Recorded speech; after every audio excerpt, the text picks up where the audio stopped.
Bendiciones, mis amados, qué gusto, qué placer saludarles en este hermoso día.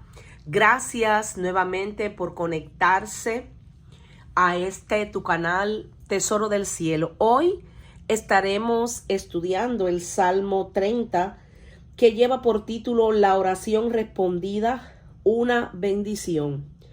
Salmo cantado en la dedicación de la casa, Salmo de David.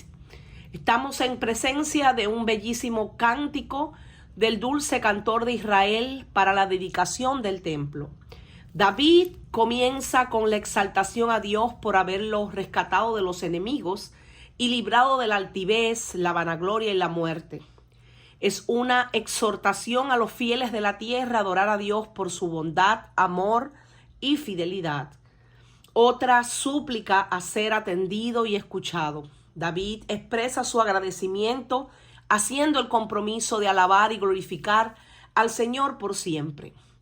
Algunos estudiosos consideran que en realidad este salmo fue escrito proféticamente para la dedicación del templo que David preparó, pero Salomón construyó. Sin embargo, consideramos que el enfoque está en Dios y la grandeza de su liberación.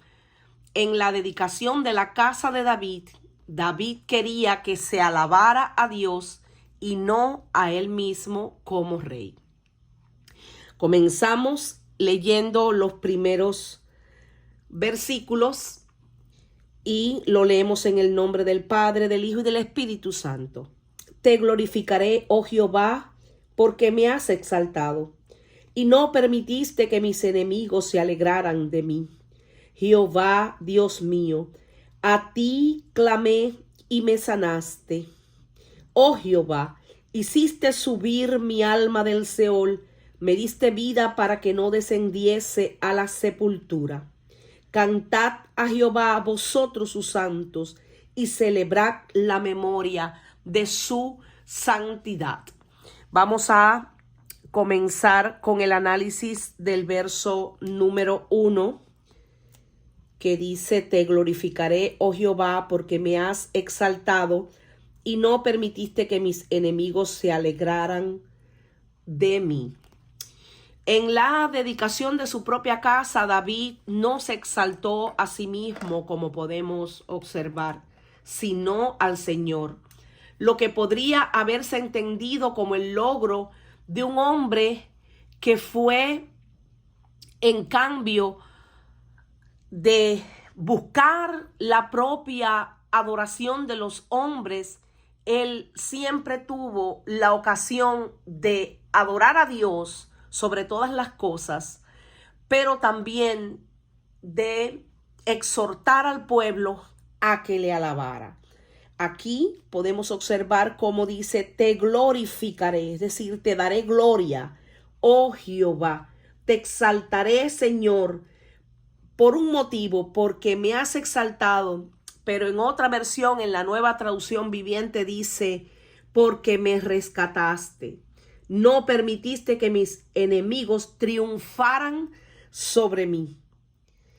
En la Nueva Versión Internacional dice, te exaltaré, Señor, porque me levantaste, porque no dejaste que mis enemigos se burlaran de mí. David moró en la fortaleza y le puso por nombre la ciudad de David y edificó alrededor desde Milo hacia adentro. Y David iba adelantando y engrandeciéndose y Jehová Dios de los ejércitos estaba con él. Vemos en Segunda de Samuel, capítulo 5, verso a partir del 9 y hasta el 12, como dice que Hirán, el rey de Tiro, envió embajadores a David y madera de cedro y carpinteros y canteros para los muros, los cuales edificaron la casa de David. Y atendió David aquella ofrenda, y también podemos ver que él entendió que Jehová le había confirmado por rey sobre Israel y que había engrandecido su reino por amor de su pueblo Israel. Cuando leemos el libro de Primera de Crónicas, capítulo 14, verso del 1 al 2, dice que Hirán, el rey de Tiro, envió a David embajadores, madera de cedro y albañiles y carpinteros para que le edificasen una casa. Entonces David entendió que Jehová lo había confirmado como rey sobre Israel y que había exaltado su reino sobre su pueblo Israel.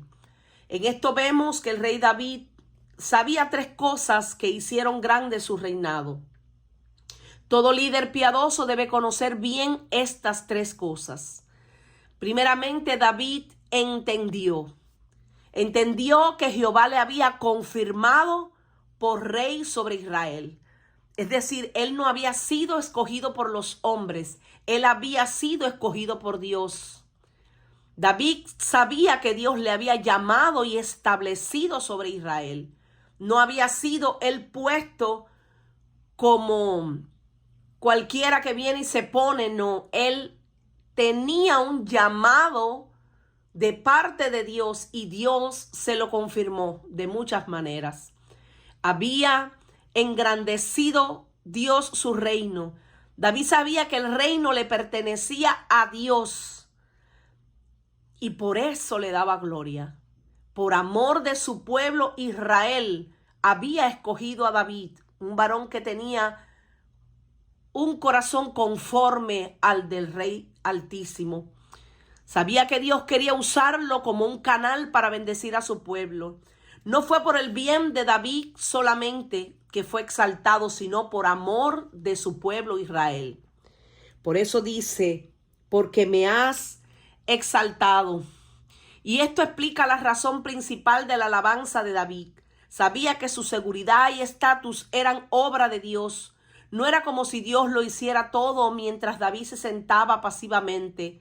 David era un hombre de energía y acción. Sin embargo, era la obra de Dios quien David la hacía como si fuera suya. La frase verbal me has exaltado es un uso metafórico de un verbo que significa sacar del agua. Como cuando tomamos un balde, lo bajamos al pozo y cuando lo levantamos sacamos el agua. Así el Señor sacó al salmista de las garras del enemigo, de las garras del Seol. Por eso David se alegraba, David lo exaltaba y decía, me hizo sacar del pozo de la desesperación, del lodo cenagoso, puso mis pies sobre peña y enderezó mis pasos. Eso podemos encontrarlo en el Salmo 42. La gracia nos ha levantado del abismo, del infierno, del hoyo del pecado, del pantano del abatimiento, del lecho de la enfermedad, de la esclavitud de las dudas, de los temores, de la esclavitud de hombres que con impiedad muchas veces quieren señorearse de nosotros. Y David podía decir, no permitiste que mis enemigos se alegraran de mí. Para David, esta era una parte significativa de la victoria de Dios.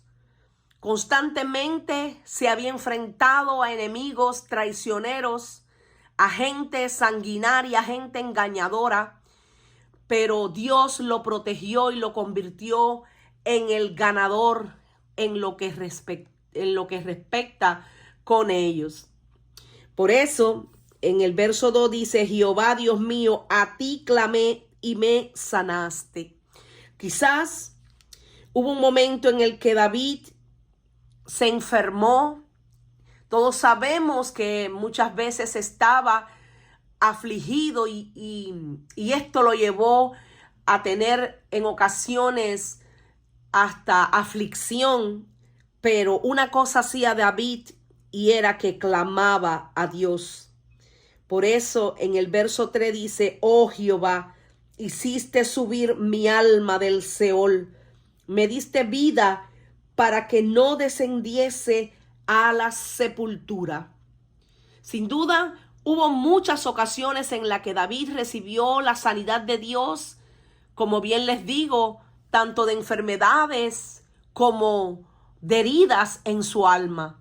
Sin embargo, la idea de sanidad también es lo suficientemente amplia como para incluir el sentido de la ayuda y el rescate de Dios de cualquier necesidad.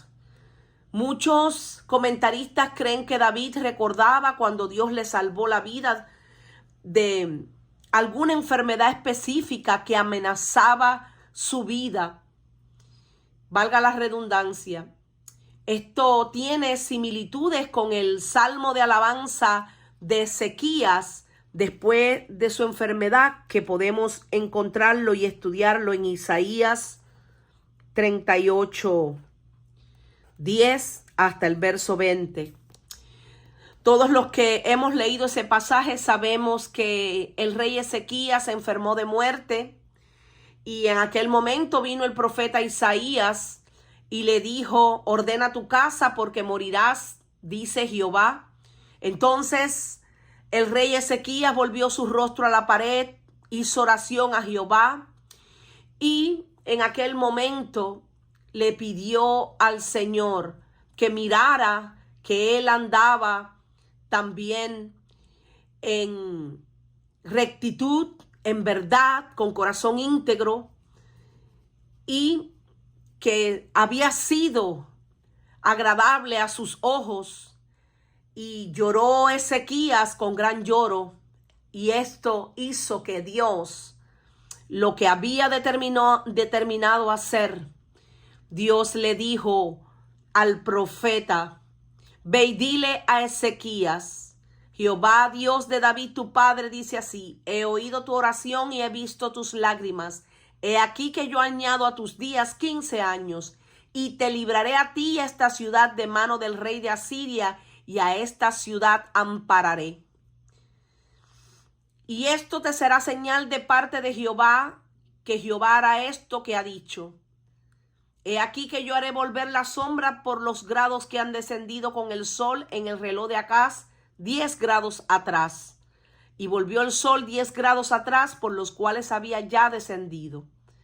Y bueno, en esta escritura de Ezequías, el rey de Judá, cuando enfermó, vemos que ciertamente Dios lo sanó de aquella enfermedad.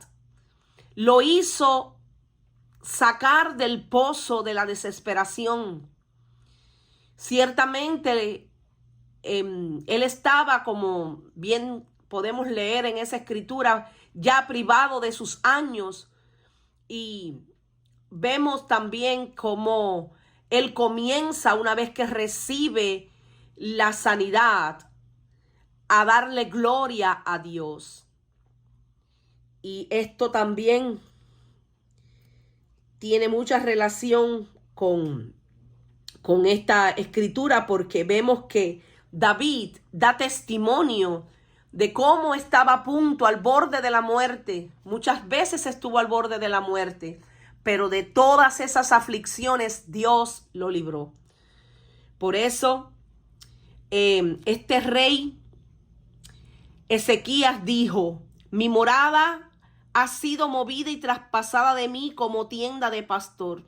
Como tejedor corté mi vida, me cortará con la enfermedad, me consumirás entre el día y la noche. Contaba yo hasta la mañana, como un león molió todos mis huesos, de la mañana a la noche me acabarás. Como la grulla y como la golondrina me quejaba, gemía como la paloma, alzaba en alto mis ojos. Jehová, violencia padezco, fortaléceme. ¿Qué diré? El que me lo dijo, él mismo lo ha hecho. Por eso dice Ezequías que andaré humildemente todos mis años a causa de aquella amargura de mi alma. Oh Señor, por todas estas cosas los hombres vivirán, y en todas ellas está la vida de mi espíritu, pues tú me restablecerás y harás que viva. Y bueno, seguimos, dice, cantad a Jehová vosotros sus santos y celebrad la memoria de su santidad. Aquí David exhorta a los hijos de Dios, a los apartados por el rey, a que celebren la memoria de su santidad. Nosotros tenemos que celebrar la memoria de la santidad de Dios. No sabemos si David describió aquí lo que podríamos llamar una experiencia cercana a la muerte, o si sería más que una experiencia en la que escapó por poco de la muerte.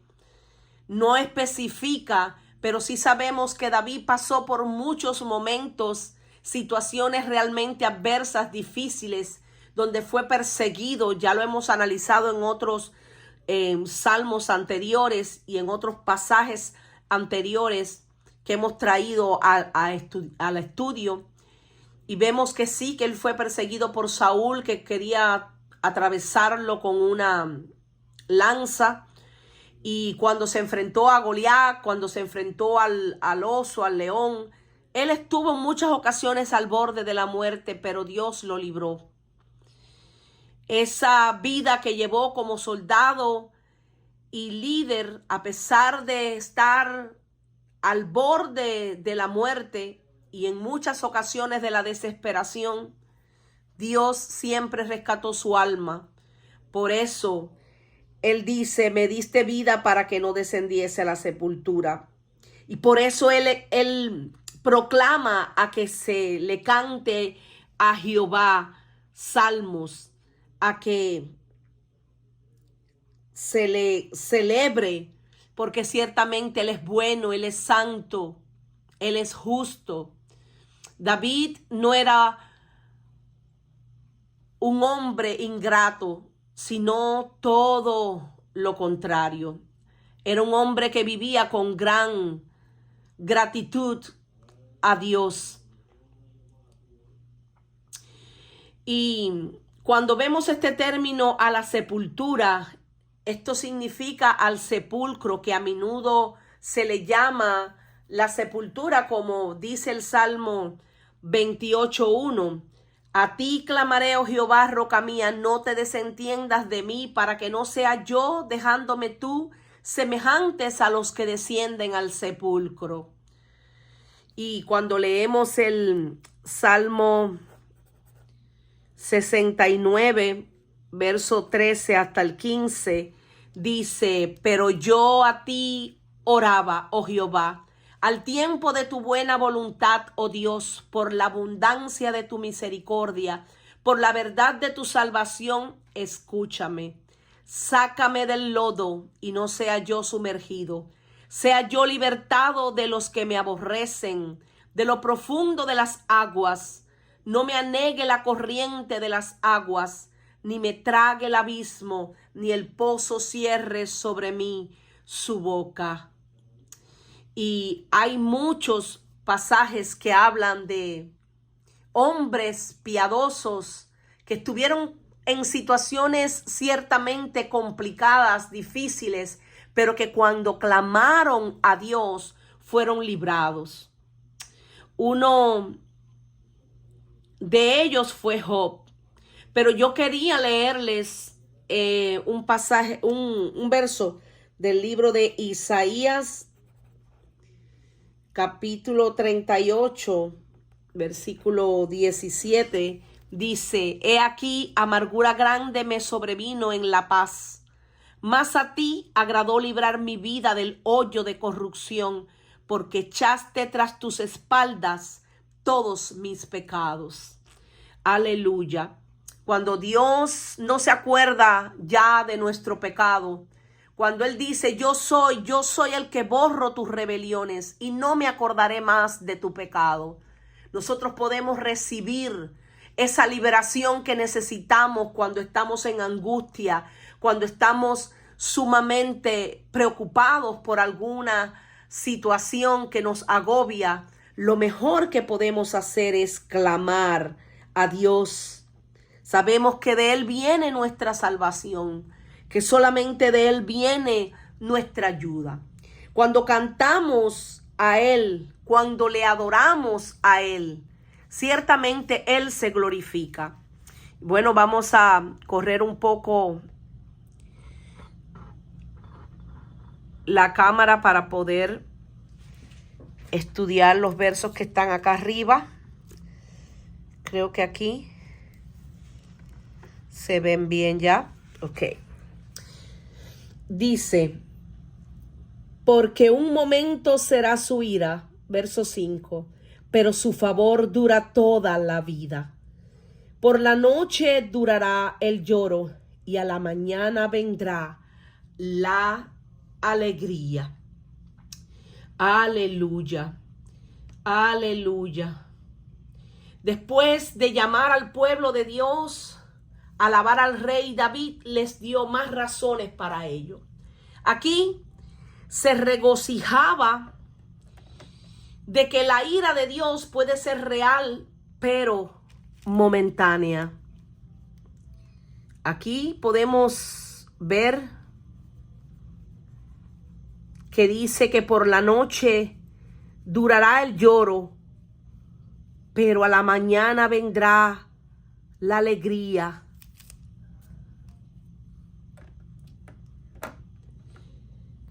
Este es un contraste entre la naturaleza momentánea de la ira de Dios hacia su pueblo y el favor duradero que les tiene.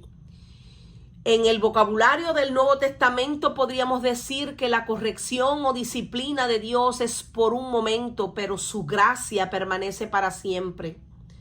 Esta descripción de la lentitud de Dios para la ira y la disposición a salvar le da un hombre que conoce profundamente a Dios como su juez, pero también como su padre. Por la noche durará el lloro, a la mañana vendrá la alegría, porque nuevas son sus misericordias cada mañana. Aleluya. Y es casi seguro que David decía esto como un testimonio de su propia vida. Hubo muchas noches llenos de lágrimas, seguidas de mañanas alegres, tal vez con el reconocimiento de que esas misericordias de Dios para con su pueblo ciertamente se renuevan. Y eso lo podemos encontrar en el libro de Lamentaciones 3:22, 23. Por la noche durará el lloro. Literalmente pasará la noche. Esto es una expresión poética de que como el llanto personificado puede pasar la noche con él solo para irse por la mañana. Por sí mismo, este pasaje podría significar simplemente que cada vida debe caer muchas veces la lluvia, o cada nube tiene un rayo de luz, y muchas veces tenemos que retener lo bueno, desechar lo malo y no cargarnos con tantas preocupaciones, con tantas situaciones que nos afligen el corazón. Pero de lo que David estaba hablando es que el favor de Dios siempre supera todo tipo de circunstancias. La noche y la mañana son contrastadas como el llanto y la alegría. Y el último contraste es más sorprendente si se observa que alegría es literalmente un grito de alegría, elevado por la voz que había estado rompiendo en llanto audible. Y es que ciertamente cuando lloramos, aún esos corazones quebrantados y contritos, Dios los consuela. Ciertamente Dios es nuestro Padre amoroso por excelencia. Él no dejará que un corazón contrito y humillado sea despreciado por Él. Todo lo contrario, Él está cercano a los humildes de corazón. Cercano está Jehová a esos que tienen un corazón quebrantado. Aleluya. Esto es un énfasis en la certeza del consuelo y el gozo también de Dios para nosotros que somos su pueblo. La mañana siempre es seguida de la noche, y el creyente que llora puede estar seguro de que si mantiene su enfoque en Dios, su mirada puesta en aquel que lo amó y que lo rescató, Dios vendrá a su encuentro nuevamente. Dios lo consolará. Él lo traerá una vez más a la alegría, porque el gozo del Señor es nuestra fortaleza. El llanto puede durar una noche, pero las noches no son para siempre. Esta es una imagen muy hermosa y conmovedora de los sufrimientos y la exaltación de Cristo, de la noche de la muerte y la mañana de la resurrección. Irán dando y llorando el que lleva la preciosa semilla, mas volverá a venir con regocijo, trayendo sus gavillas. Aleluya, aleluya. Pues su ira dura solo un instante, pero su favor perdura toda una vida. El llanto podrá durar toda la noche, pero con la mañana llegará la alegría. Qué hermoso. Vamos a estudiar ahora el verso 6. En mi prosperidad dije yo, no seré jamás conmovido. Y el número 7. Porque tú, Jehová, con tu favor me afirmaste como monte fuerte. Escondiste tu rostro, fui turbado. Uno puede preguntarse si David dijo esto en una asamblea o en la dedicación de su palacio y sonrió ante esta línea. Parece comunicar una seguridad excesiva nacida de una temporada de prosperidad. Esa autosatisfacción no puede alabar a Jehová. Por tanto, debe corregirse mediante la disciplina. La nota final de alabanza muestra que mediante la aflicción y la liberación, la lección realmente es aprendida. Cuando él dice, en mi prosperidad dije yo. En otra versión aparece lo siguiente. Cuando me sentí seguro, exclamé, jamás caeré. Tú, Señor, en tu buena voluntad me exaltaste como monte poderoso, pero cuando escondiste tu rostro, yo quedé angustiado. Y es que nunca nos podemos descuidar, nunca podemos pensar, como dice esa porción de la Escritura, si alguno se cree firme, mire y no caiga. Ciertamente, si en algún momento de su vida David sintió como que ya todo estaba resuelto y de que él podía darse de cierta forma, como decimos en el argot popular, golpes de pecho, porque ya lo había alcanzado todo, la fama, los aplausos de mucha gente, el reinado, la riqueza.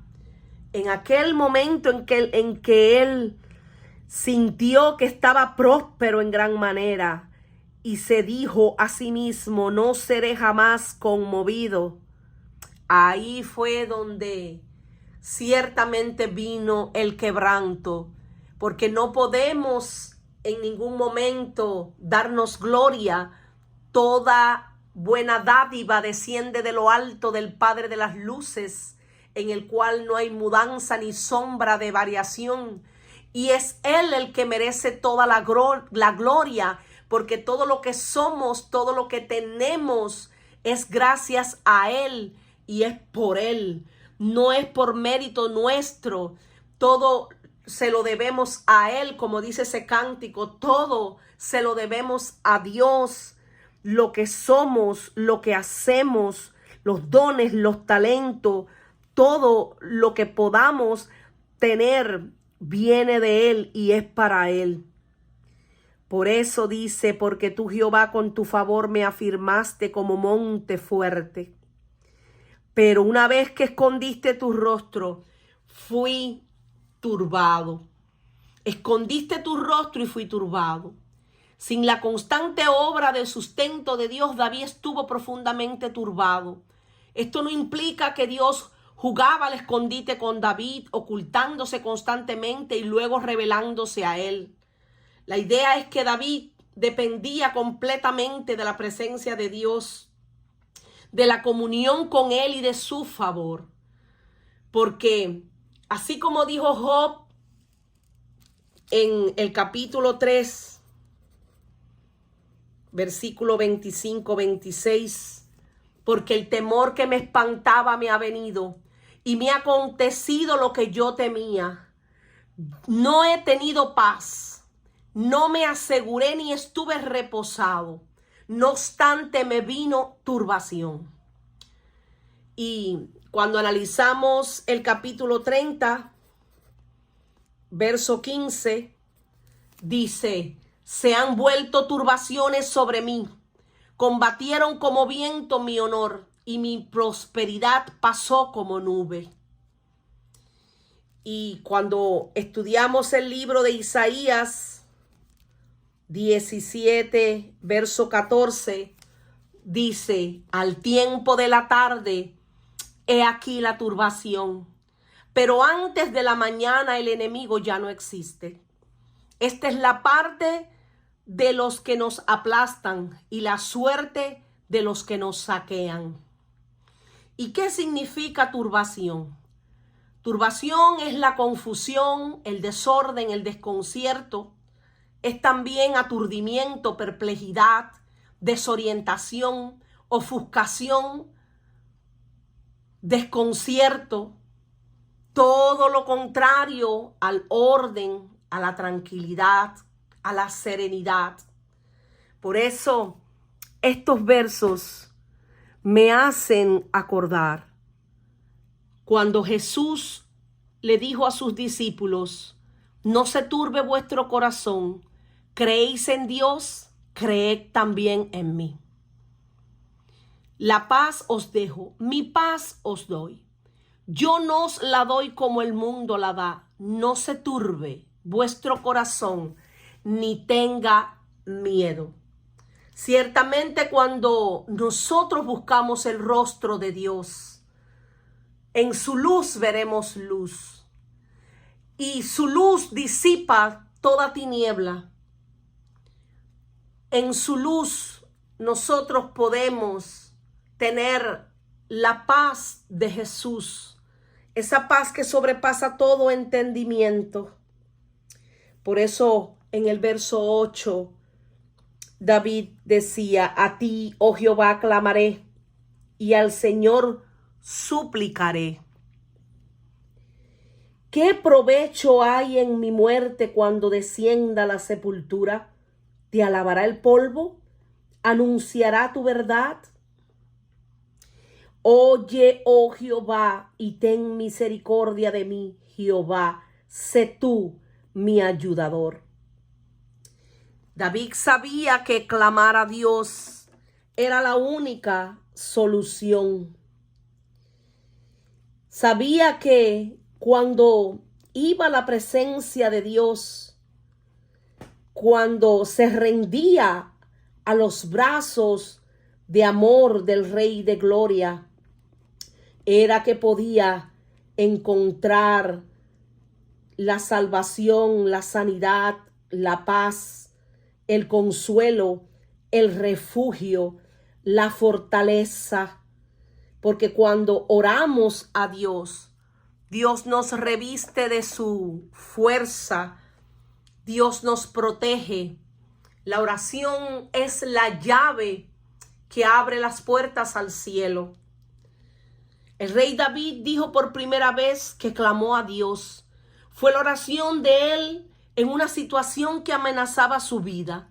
Hizo argumentos racionales a Dios, sabiendo que ciertamente lo alabaría si escapaba de la muerte. Pero no estaba seguro de si podía alabar a Dios desde la sepultura o desde el polvo de su tumba. Recordemos que en el Génesis, cuando el hombre peca, Dios le dijo: porque del polvo viniste, al polvo volverás.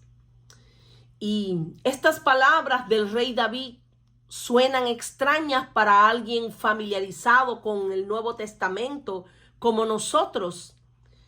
Parece muy diferente de la confianza triunfante de Pablo, que dijo: para mí el vivir es Cristo y el morir es ganancia. Eso lo podemos encontrar en Filipenses 21.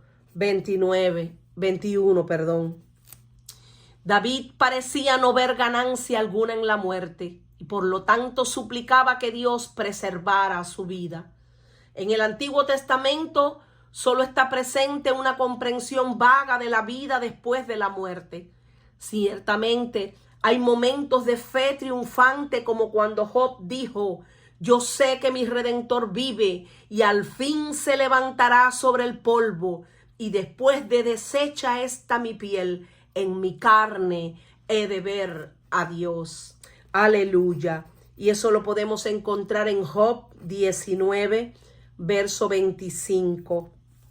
Sin embargo, también hay momentos de incertidumbre como acá. No fue hasta el Nuevo Testamento que Dios reveló más claramente el destino de aquellos que confiamos en Dios.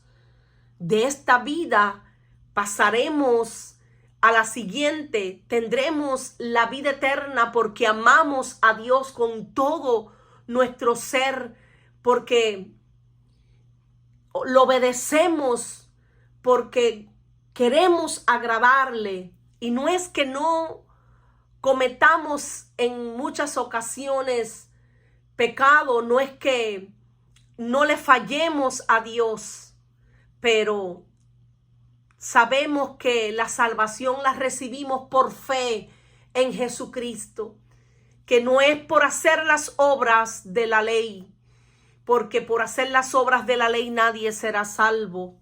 Somos salvos por su gracia, somos salvos porque creemos en aquel que llevó nuestro pecado, que llevó nuestra iniquidad a la cruz del Calvario. Por eso, no es que, como dice Pablo, no es que sea perfecto, sino que una sola cosa hago, olvidando ciertamente lo que queda atrás, me extiendo a lo que queda delante, puestos los ojos en Jesús, que es el autor y consumador de la fe.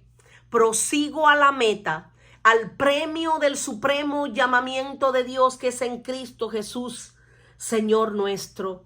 Aleluya. Cuando estudiamos el libro de Timoteo, segunda de Timoteo, el capítulo 1, verso 10, dice: pero que ahora ha sido manifestada por la aparición de nuestro Salvador Jesucristo, el cual quitó la muerte y sacó a la luz la vida y la inmortalidad por el Evangelio. Por lo tanto, David, lógicamente y con razón, según la revelación que tenía, solo sabía con certeza que podía alabar a Dios mientras vivía. Era una pregunta válida para llevar ante Dios en oración. Era una discusión con Dios, una urgencia de razones, una defensa de su causa. No era una declaración de opiniones doctrinales ni una narración de experiencia. Todos los cristianos sabemos que aquellos que mueren sin haber aceptado ni obedecido a Dios descenderán a las habitaciones de violencia para ser atravesados a espada, completamente destruidos. Y eso lo podemos encontrar en el libro de los Salmos, acá en Salmo 74, 20, dice: mira el pacto, porque los lugares tenebrosos de la tierra están llenos de habitaciones de violencia. Y también en Job 36, 8 dice: si tuvieren prendidos en grillos y aprisionados en las cuerdas de aflicción, Él les dará a conocer la obra de ellos, y que prevalecieron sus rebeliones. Despierta además el oído de ellos para la corrección, y les dice que se conviertan de la iniquidad. Si oyeren y les sirvieren, acabarán sus días en bienestar y sus años en dicha. Pero si no oyeren, serán pasados a espada y perecerán sin sabiduría. ¡Qué tremendo! Esto es una exhortación que Dios nos hace. Por eso en el verso 3:10 dice, oye, oh Jehová, ten misericordia de mí, Jehová, sé tú mi ayudador. Ciertamente tenemos que clamar a Dios, a su misericordia, a su ayuda, porque nosotros, dijo Jesús, sin mí nada podéis hacer. Yo soy la vid verdadera, ustedes los pámpanos. El que permanece en mí, el que permanece en mi amor, este es el que lleva mucho fruto. Nosotros tenemos que permanecer en Dios. Nosotros tenemos que permanecer en su amor, llevando en nuestro cuerpo, como dice el apóstol Pablo, las marcas del Señor Jesucristo. Con Cristo estoy juntamente crucificado. Ya no vivo yo, mas vive Cristo en mí. Y lo que vivo en la carne, lo vivo en la fe del Hijo de Dios, quien me amó y dio su vida por mí. Aunque David oraba con razón racional, en un sentido aún mayor, simplemente confiaba en esa misericordia de Dios, que es desde la eternidad y hasta la eternidad. Fue como si dijera: Señor, aquí tienes muchas buenas razones para que respondas a mi oración. Sin embargo, más allá de todo esto, simplemente pido tu misericordia y pido que tú seas mi ayuda. Porque ciertamente vana es la ayuda de los hombres. Sin Dios nada podemos hacer. Qué tremendo. Vamos al verso 11. Has cambiado mi lamento en baile. Desataste mi cilicio y me ceñiste de alegría. Este también es un hermoso versículo que habla de la experiencia que tuvo David, de cómo, a pesar de muchas veces sentirse defraudado por todas las situaciones, circunstancias adversas que le acontecían, Dios cambiaba su lamento en baile. La dedicación del palacio de David era un evento feliz, sin mencionar específicamente la dedicación de la casa. David lo usó como motivo para recordar todas las veces que Dios lo llevó de la tristeza a la alegría, del lamento al baile. Desataste mi cilicio y me ceñiste de alegría. Usando la herramienta literaria hebrea de repetición para enfatizar, David repite la idea de la transición de la tristeza a la alegría. Era un día feliz, pero Dios también le había sido fiel a David en tiempos más difíciles. Esto podría ser cierto en el caso de David, liberado de su calamidad, pero era mucho más cierto en Cristo. Levantándose de la tumba, no moriría más. Es el caso del penitente que cambió su cilicio por las vestiduras de la salvación, y será verificado en todos nosotros en el día postrero, cuando nos quitaremos las deshonras del sepulcro para resplandecer en la gloria del Dios eterno. Dios mismo nos ha vestido con vestiduras de salvación. Aleluya. Pero el cilicio y las cenizas que se hablan acá, vemos que cuando estudiamos la palabra, se usaron en los tiempos del Antiguo Testamento como un símbolo de la degradación, el duelo o el arrepentimiento. Alguien que deseara mostrar un corazón arrepentido, a menudo se vestía de cilicio, se sentaba sobre cenizas y colocaba las cenizas en la parte superior de su cabeza. El cilicio era un material áspero, generalmente hecho de pelo de cabra negra, haciéndolo algo incómodo para llevar. Las cenizas significaban desolación, pero también significaban ruina. Cuando alguien moría, el acto de ponerse cilicio mostraba un profundo dolor por la pérdida de esa persona. Vemos un ejemplo de esto cuando David lloró la muerte de Abner, el comandante del ejército de Saúl. Podemos encontrarlo en Segunda de Samuel 3:31. Y vamos a leer rápido, dice: entonces dijo David a Joab y todo el pueblo que con él estaba: rasgad vuestros vestidos, ceñíos de cilicio y haced duelo delante de Abner. Y el rey David iba detrás del féretro. Jacob también demostró su tristeza al ceñirse de cilicio cuando pensó que su hijo José había muerto. Y esto podemos encontrarlo en el libro de Génesis, capítulo 37, 34. Como él rasga sus vestidos y pone cilicio, y guardó luto por su hijo por muchos días. Hay muchos ejemplos en la Biblia. Por ejemplo, en el libro de Esther, el capítulo 4, describe cómo Mardoqueo rasgó su vestidura vistiéndose de cilicio y de ceniza, yéndose por la ciudad clamando con grande y amargo clamor. Esa fue la reacción de Mardoqueo ante la declaración del rey Asuero por darle la autoridad al malvado Amán para destruir a los judíos.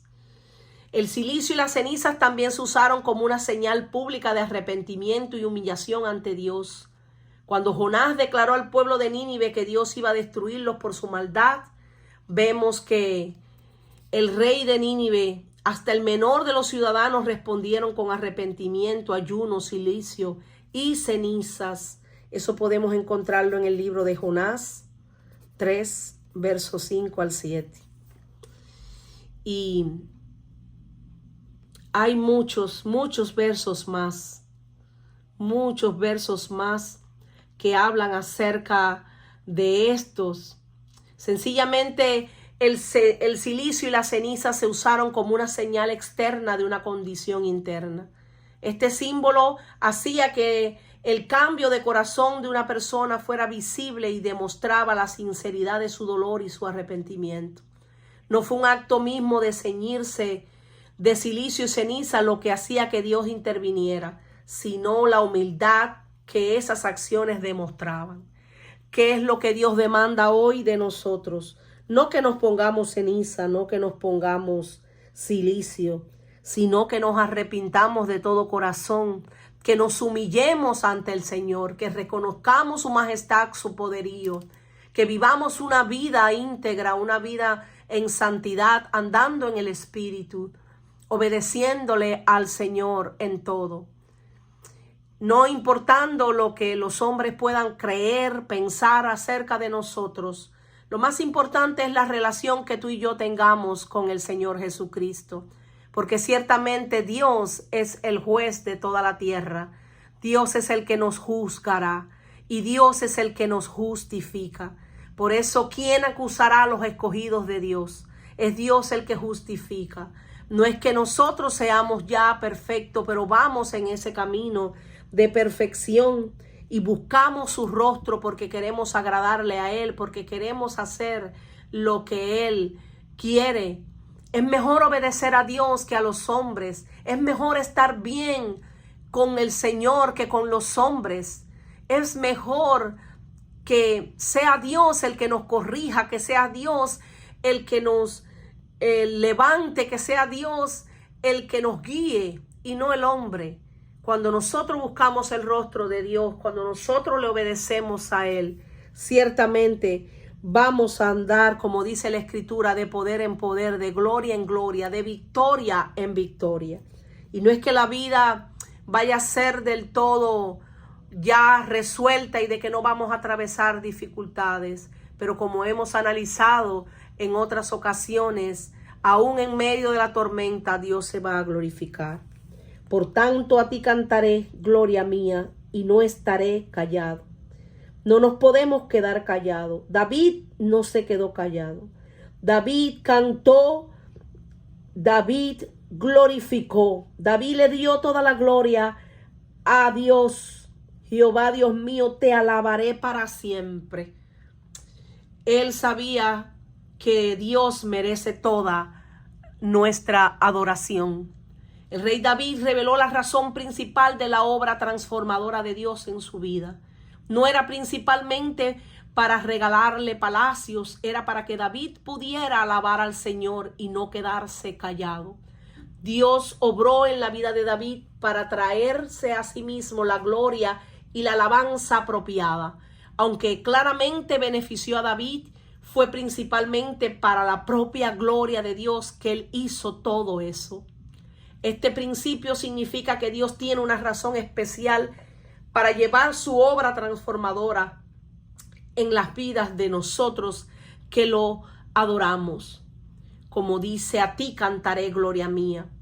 Lo que indica que el rey David cantaba estas alabanzas con pasión y exuberancia, brotando de cualquier gloria asociada con él como hombre, como soldado, como guerrero, como rey. A ti cantaré indica que David sabía que de alguna manera especial Dios mira y recibe la alabanza que se le presenta en un cántico, pero en un cántico puro, en un cántico de un verdadero adorador que adora en espíritu, que adora en verdad. Sentimos que para David sería un pecado quedarse callado. Jehová, Dios mío, te alabaré para siempre. El rey David cerró este cántico para la dedicación de su casa con la determinación de agradecer a Dios por siempre. Los palacios parecen ser cosas permanentes, pero eventualmente se derrumbarán. Sin embargo, Dios será debidamente engrandecido y alabado por siempre. Concluye este hermosísimo Salmo 30 como empezó, ocupando su corazón en eterna gratitud y así llegar a ser un modelo digno para toda la posteridad. Aleluya.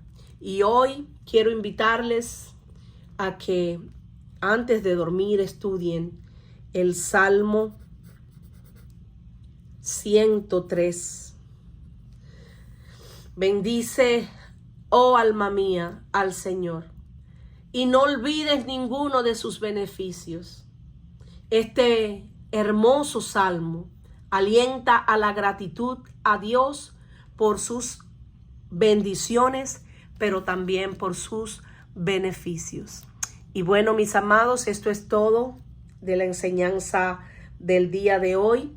Gracias por conectarse, gracias por seguir estudiando la palabra de Dios, la palabra profética más segura.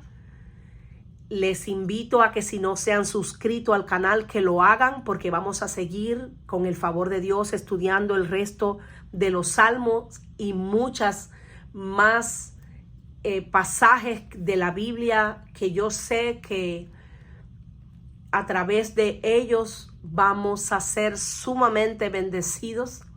Y bueno, compartan también las enseñanzas con sus amigos, con sus hermanos, para que ellos también puedan recibir la preciosa palabra de Dios. Que el Señor me les guarde, que el Señor les bendiga y hasta luego.